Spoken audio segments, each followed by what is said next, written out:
Istana Negara pada pagi ini. Walaupun kita tidak dibenarkan masuk ke pejabat, walau bagaimanapun kita berjaya menyerahkan di pintu 3 pada hari ini. Dan alhamdulillah kita ucap terima kasih dan kita rasa berbahagia kerana pada pagi ini juga Tun Mahathir dapat bersama-sama dengan kita. Ini menunjukkan bagaimana keprihatinan Tun terhadap nasib bangsa dan rakyat pada hari ini. Jadi insya-Allah saya akan bacakan tentang konten utama memorandum kita yang kita serahkan kepada pihak istana pada pagi ini. Ada lebih kurang 8 perkara yang akan saya bacakan. Manakala yang lain insya-Allah kita akan publishkan ini, tuan-tuan dan puan-puan sekalian boleh refer kepada Facebook ataupun media sosial yang kita akan paparkan nanti insya-Allah. Ampun tuanku, semua patik mohon, sembah patik mohon diampun. Izinkan patik-patik semua menukilkan keadaan rakyat dan menyatakan perkara-perkara menjadi kerisauan rakyat sekalian.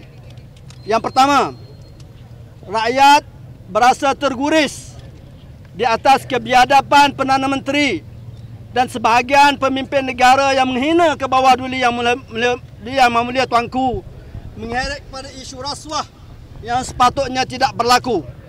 Dan ini telah mencemarkan kedudukan tuanku dan negara keseluruhannya.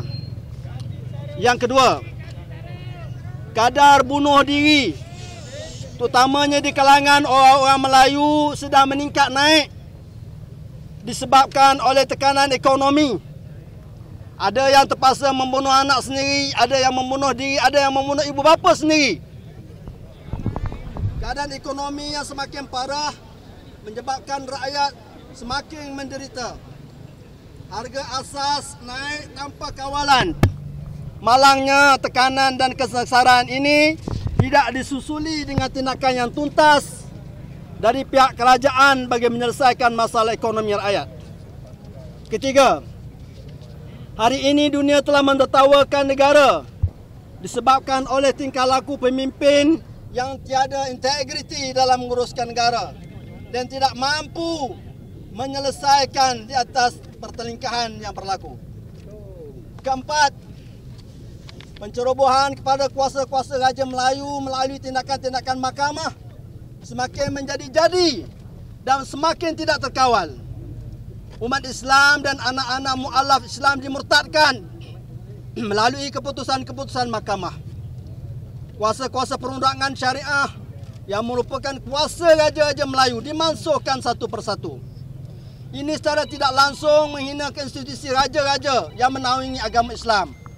Dalam masa yang sama, pemimpin negara pula dilihat seolah-olah berlepas tangan dan ini sangat mendukacitakan umat Islam.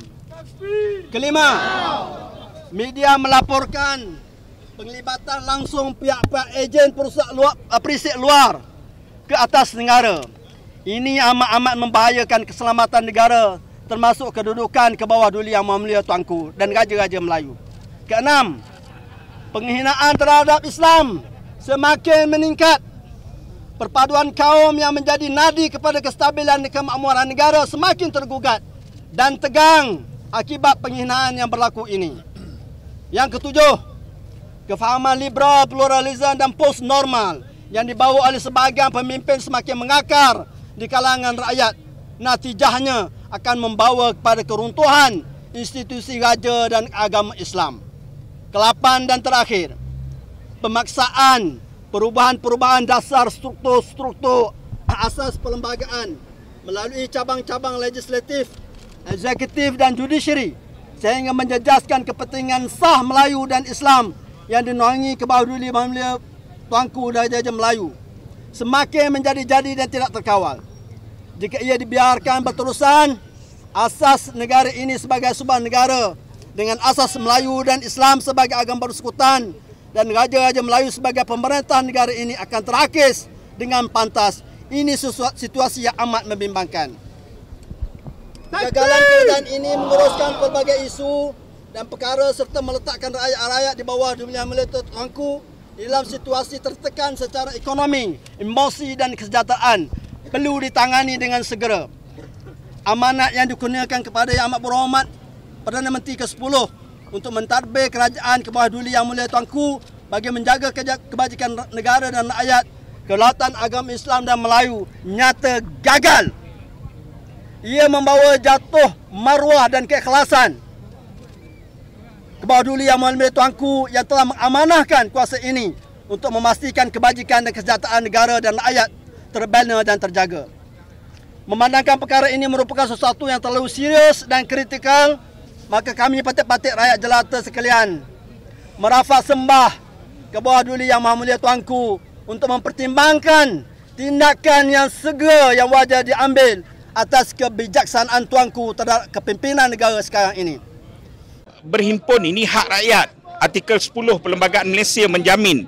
Jadi saya antara pihak yang melontarkan rakyat perlu berhimpun bersama-sama. Kan? Parti-parti politik juga mobilize. Jadi ini anjuran rakyat. Dan saya tak merasakan sebarang kesalahan. Saudara boleh tengok, media boleh tengok, rakyat datang dengan aman. Crowd ni hanya separuh lagi tertinggal di bawah kerana okey. Sekejap, sidang media sikit je. Kita aman dan separuh tinggal di bawah kerana mereka ada warga emas dan sebagainya, tak boleh naik ke atas. Dan kita okey, kita ke belakang sikit. Okey, jadi kita persoalan dia ialah ini adalah anjuran rakyat Malaysia dan tidak ada masalah, itu hak rakyat. Dan semenjak bila semua benda perlu rigid dan kita mengharapkan kerjasama dan terus kebangkitan rakyat ini berterusan. Okey. Ya, nak saya Cikgu Bat. Ya. Ya. Tapi jalan raya sekarang ini sedang negara. Ini sedang negara. Tuan Adnan sekejap. Tuan Adnan sekejap. Tuan Adnan.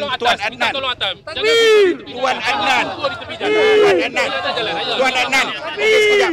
You tutup jalan. Trafik apa masalah? You tutup jalan, Tuan Adnan.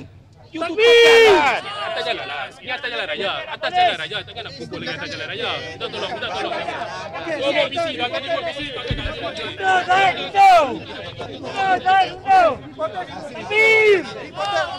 Okey.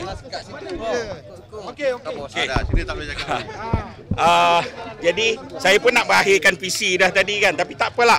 Bagi saya mereka pun panas. Mereka rasa tertekan. Bagi saya tidak ada masalah. Cuma kita bercakap persoalan hak rakyat. Rakyat berhak menyatakan pandangan dan pendapat. Sebegitu juga puak-puak yang bersama dengan Anwar Ibrahim dan rejim penguasa, rejim campuran ini juga ada hak untuk menyatakan pandangan dan pendapat.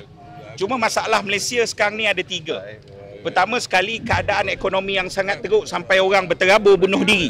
Hari ini orang bunuh diri banyak. Yang kedua apa dia? Penyalahgunaan kuasa daripada SPRM sampailah kuasa MCMC. Malam tadi apabila puluh ribu berada dalam live TikTok se-Azri, Muhammad Azri contohnya, tiba-tiba ke semua akaun Muhammad Azri dipadamkan. Kemudian beralih ke Salim pun dipadamkan, akaun saya dipadamkan. Jadi ini adalah salah guna kuasa. MCMC ini dibayar dengan gaji dan wang rakyat. Janganlah kamu tindas dan pergunakan MCMC sebegitu rupa, kan?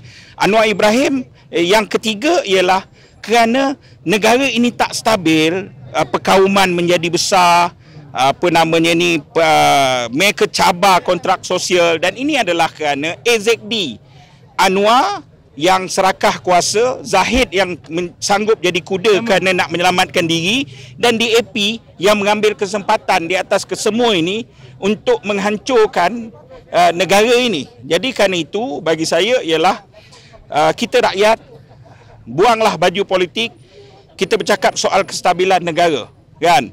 Dan kalau Anwar Ibrahim ni tak puas hati sangat, dan dia ni reformasi munafik, reformasi yang penuh penipuan, kita cabar Anwar Ibrahim. Kalau kamu berani, kamu bubar je, kan?